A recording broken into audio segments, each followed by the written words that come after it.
నేను నేను అనేది వినండి సార్, మళ్ళీ మీరు వినట్లేదు సార్, ఫినిష్ చేసాక మీరు వినట్లేదు సార్. సో ఏంటంటే ఒక చిన్న ఫుడ్ విషయంలో మీరు దీన్ని ఇలా స్నాక్స్లా తినే బదులు భోజనాలు చేసినప్పుడు మీరు హట్ అయ్యారు. అది ఎమోషన్స్తో ఉంటాం సార్, మీరైనా మేమైనా అందరం ఒకటే కదా.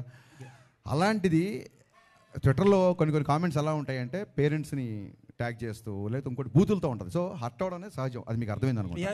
నెక్స్ట్ థింగ్, ఆ తర్వాత మీరు ఏం చేశారంటే ఆవిడతో మీరు, ఎందుకంటే నాకు ఓన్లీ మీ వీడియోనే చూశాను, మిగతా జర్నలిస్ట్ ఎవరు రియాక్ట్ అయ్యారు లేకపోతే వాళ్ళందరి తరఫున మీరు రియాక్ట్ అయ్యి ఉంటారు, 100% కరెక్ట్. ఆవిడతో సారీ ఏదో చెప్పించారు, ఇట్స్ ఓకే. అది ఆవిడ అలా డే టు డే ఈవెంట్స్ చేస్తుంటారు, రోజుకు 2-3 ఈవెంట్లు కూడా చేస్తుంటారు. పాపం ఆవిడ ఎక్కడో ఆడియన్స్ ఎంటర్టైన్ చేద్దాం అన్న దాంట్లో ఒక మాట దొరికి ఉంటారు, నేను కాదనట్లేదు. ఒక ఆడపిల్లతో సారీ చెప్పించారు, యాక్సెప్టెడ్.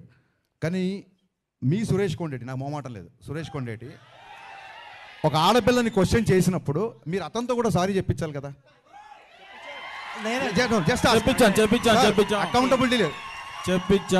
నిశాంత్ గారు అకౌంటబిలిటీ లేదండి. అకౌంటబిలిటీ మీకు కానీ ఇంకోళ్ళకి కానీ ఎవరికి అకౌంటబిలిటీ లేదు. ఒక ఆడపిల్లని అన్నప్పుడు ఒక ఆడపిల్ల అన్నప్పుడు సారీ చెప్పించారు, నో డౌట్. ఒక ఆడపిల్లని అన్నప్పుడు కూడా సారీ చెప్పించాలి కదా సురేష్ కొండేటితో మీరు. అవునండి, నేను చెప్తాను. ఒకటి 2 థింగ్స్